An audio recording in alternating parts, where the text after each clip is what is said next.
Did you know that top Twitch streamer Adin Ross, with his recent tirade of shocking content, after switching streaming platforms, has his edgy and cool persona on the line as fans believe that he is now transitioning to a joke apologize and then rinse and repeat offender strategy?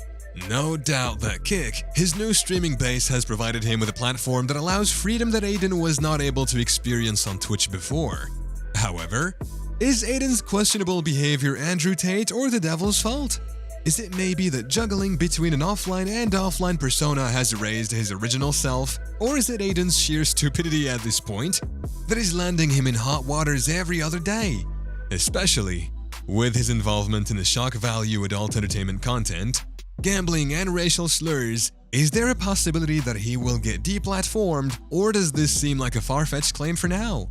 Let's take a look at why the top streamer is causing quite a stir in the industry and has fans wondering if his heart is still in the right place as it was when he first started out.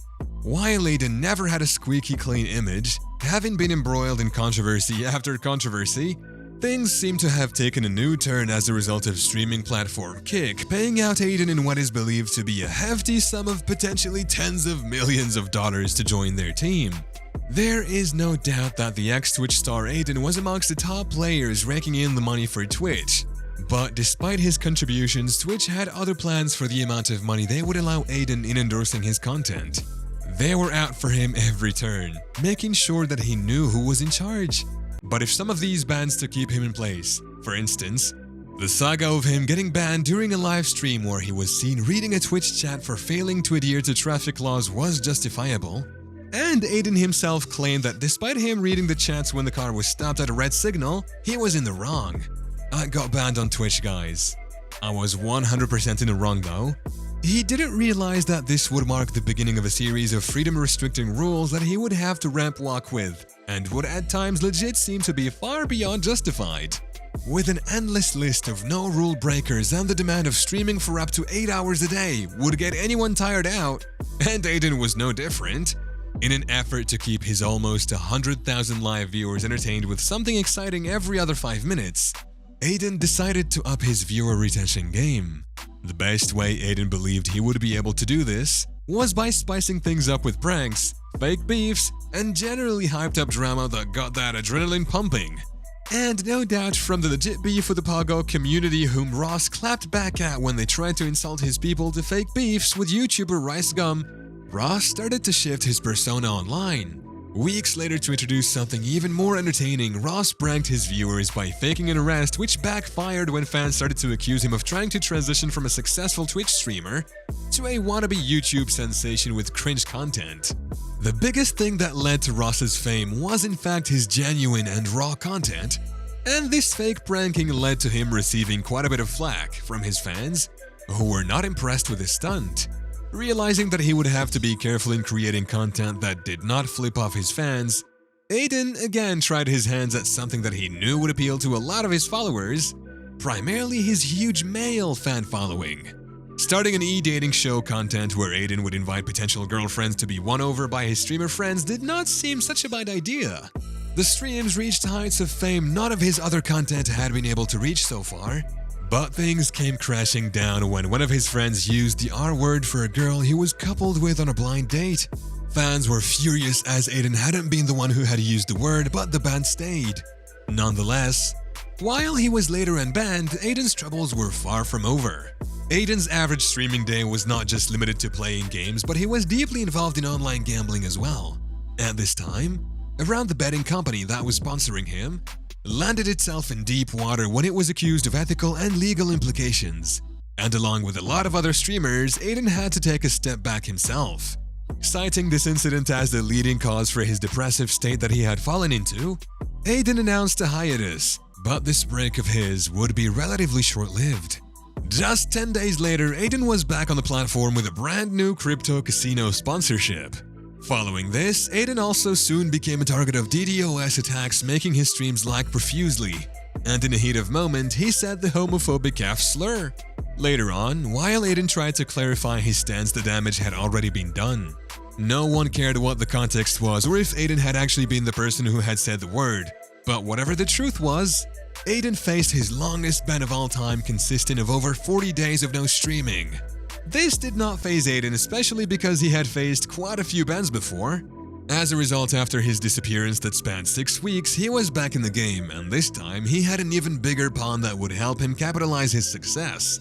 Andrew Tate, the most controversial figure in current times.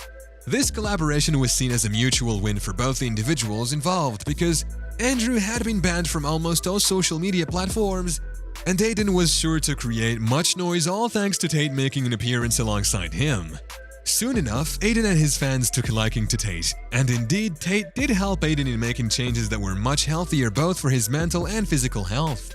With the top G by his side, Adin started to take care of his physical health, going on to claim that he was giving up on porn as porn is poison.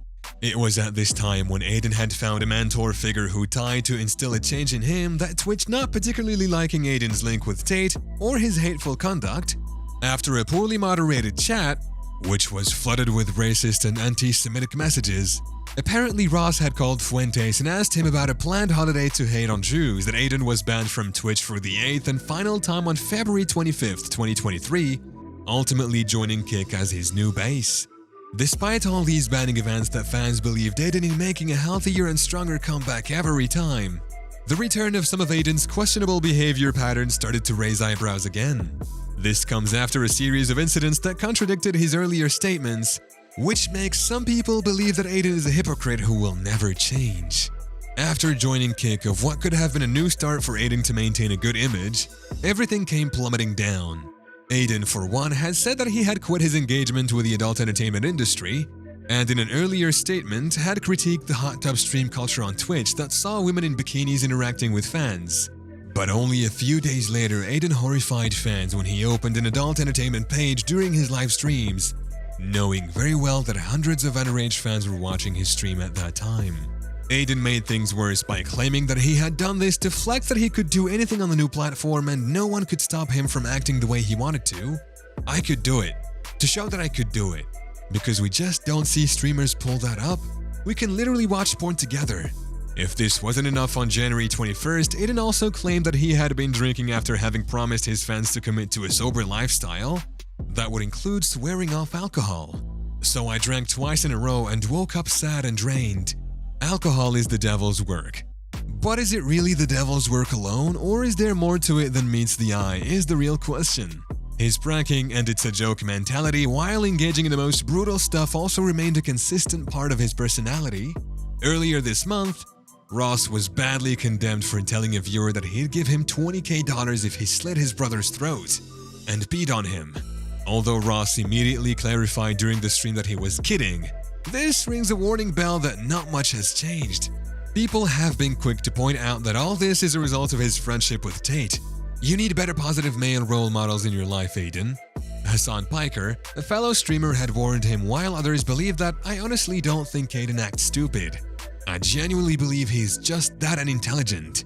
So, if you take a moment to consider the whole scenario, can you sense anything that has changed as far as Adin's earlier controversial jabs are concerned? Fans believe that it is high time Adin should move beyond his edgy or cool era, and instead of replicating Tate in reality, maturing would be good for him and more people would respect him if he made a genuine change. But for now, with his joke, apologize and then rinse and repeat strategy, there is no chance in the foreseeable future that he will get banned. In the meantime, if you want to unfollow him or keep on being a part of his team believing that he will one day change for good, we will leave that up to you and your better judgment. If you find this video amusing, make sure to like, share, and subscribe to our channel for more. Until next time.